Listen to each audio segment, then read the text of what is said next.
Hello,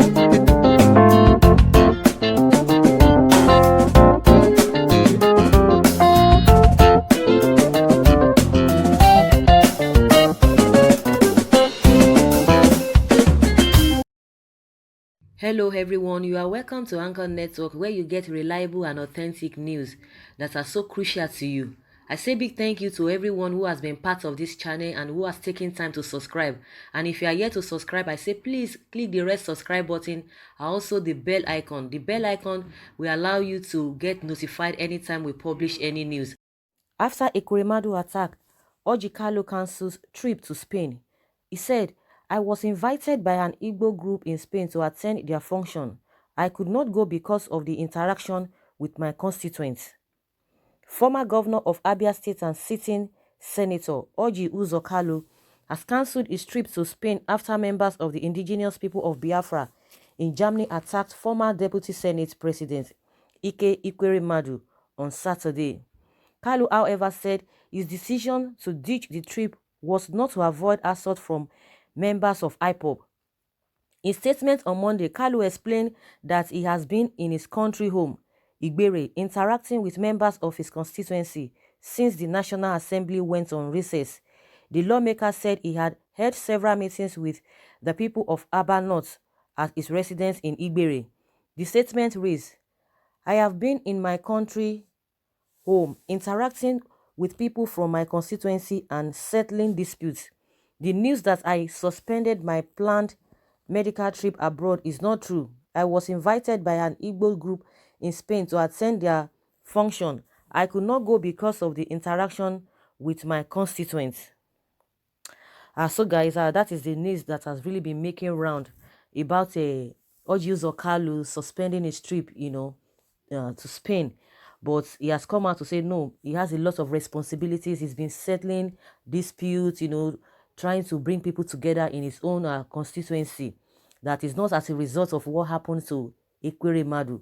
Whether it is that, or if that is true or not, he has come out to debunk it. But of course, people will try to insinuate that that is what is happening. And for somebody who is even sensitive, wouldn't want to even embark on that, if it's really something that is supposed to be a kind of a an high opener for them, that at this time around guys are not really happy, people are not really happy, and that is the fact. And most of the people like, oh, even this the government talking about, oh, the German government should try and fish out those people involved. Some news saying that okay, they have been arrested. It's not going to happen. Like, I don't know why we are taking this in so far. But one thing is that the advice for the masses, for the people, is for whatever, even when you are carrying this kind of art, you need to really be careful. Because when you talk of a careful in the sense that so that it won't result to something that something unplanned for. But when you talk of people harassing politicians, it's done all over the place. It's done in the UK. It's done. About a month ago, the prime minister was somebody threw an egg or a lot of things on them. Even there was even one of the minister, even in Europe. If you go online, you will see them. Google search, they are there. They even threw the senator inside a dustbin, and nothing happened. And meanwhile, from the representatives, from what we heard of the German, say they are not going to arrest anybody. They are not going to do anything apart from Ekweremadu coming out to say, okay, oh, he has forgiven them. It's just actions of some few people. It is in Nigeria that they really want to to intimidate you. If ordinary protest, they don't even want you to protest. They don't even want you to talk. It's done all over the place. And politicians are always being harassed because people, when you push people to the wall. So all this idea of they want to arrest them, they want to do this, it's not going to happen. They should just forget about it. They are just trying to put up both face. People are really hungry. They have a cost to do all of that. But even in that, in their hunger, they still have to like temper justice with mercy. They still just have to like, be careful. But for, okay, you want to harass or you want to, vest your anger on maybe any politicians, it's been done. It's not as if this, and even in a well organized countries, not talk of Nigeria, that it is only people that are are close to the government or are close to the power, they want to just intimidate everybody. And that's why you see that most times the Nigerians are docile. They don't want to talk. It's not as if maybe they don't want to talk. It's not as if they are not pain. It's not as if they are not hurt. But because of all this intimidation, they will tell you that, oh, the government or the country, they will tell you that they practice democracy. If really they practice democracy, the people they copy democracy from, do they do the same thing? The way our Nigerian politicians, the way they behave, the way they arrogate power to themselves, the way they are the boss, they are semi-gods. Is that the same way all those developed countries, their politicians, is that the way they behave and they act on their citizens? Is that the way they get closer to the cookie jar and do all manner of things and nobody will question them? Even when you see somebody doing the wrong thing, you see somebody who hands are dipped into the cookie jar, they will still try to manipulate the whole thing.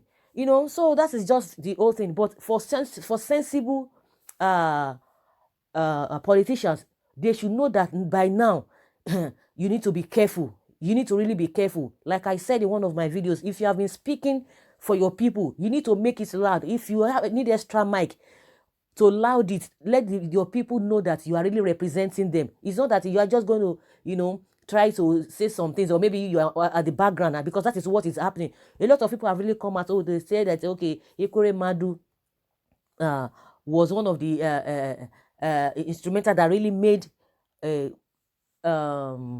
Nnamdi Kanu, for him to have been released when he was detained, that he himself and Abaribe, that they worked together and all of that. But at the end of the day, you just saw that it was only Abaribe name you were really hearing all over the place. Maybe it was at the background, but I am sure it goes beyond that. Let's even leave this IPOB of a thing. Let's leave IPOB. IPOB is just trying to, they are just doing their own part. That is just it. That's just the whole thing. A lot of people that are talking down on them, they are doing their own part. They are reacting. But a lot of other groups, a lot of people, even in Nigeria, they cannot even say anything, even in the face of these politicians marching on them, marching and doing all manner of things, intimidating them. They don't want to talk. They don't want to say anything because of the environment. The environment favors you if you have money. The environment favors you when you are close to the to the power. So that is the kind of a life that we live, and yet the government will be condemning. Oh, it's condemnable, it's sacrilege. But politicians that are weaponizing the masses with poverty, that are taking such an amount of money to home every month, it is not sacrilege. It is not a bad thing. It is not. It's no. Whatever they are doing, they will not come out and say it. But when citizens, when they react due to your action, that is when you will not come out. Oh, it is sacrilege. It is this and that. It is condemnable. They don't do that. A lot of people are there now. The politicians are there. Some of the masses that are supporting or talking down on IPOB, they will not talk about those people. They will not talk about them. No, this kind of eye service most of the time that we really play is not really going to help us. And that's why we continue to smile and suffer. At the end of the day, you will still come and complain. So, guys, that is just my own thinking. But for politicians, they should know that, we are in a perilous time. It's not when you are going to just be taking people for granted. You don't even know when it could really happen. It could take another form. When you think people are so docile, when you think you have really manipulated them enough and they cannot talk, they can't do anything, forget them. We know how to intimidate them. We know how to harass them. We know how to get them. Just bring it back. Those things that you think that you are using, to suppress the masses. One day it will boomerang. It will turn against you. But because the people are oppressed now, the politicians, the leaders, they are oppressing the masses. They've oppressed them, and they are still oppressing the masses. And you think you are doing the right thing. It's not going to happen. Like they always say, that monkey will go to market one day and will not come back. Ekweremadu never expected this treatment that was given to him. According to his explanation, he said he was just trying to, exchange pleasantries with, the people as soon as he got there and all of that. Some people just came. He never expected it. He was like, what is happening? Even among my own people, because you can never say everybody is not the same. The rate at which everybody assimilates or take things, differ from one person to another. So when you continue to take people for granted, it's not going to be like that forever. So, like even Femi Kayode said, he said it is an eye-opener to every other politicians. So if you think that you are getting away with all of these things, one day it might not be like that. But the people that you are oppressing, but just know within your heart that it will not go, like that forever. So guys, that is just my opinion concerning what Orji Kalu has said. He said he didn't suspend his trip because of what happened, but because of he's attending to his people in his constituency, to try to settle disputes and all of that. He has assignments. Maybe the assignment at home in his constituency is more than the one, he was being invited in Spain. So that is just it. So I would like to hear from you what you think about this whole thing. Please try and put your comments down in the comment section. Thank you very much for always listening. Bye.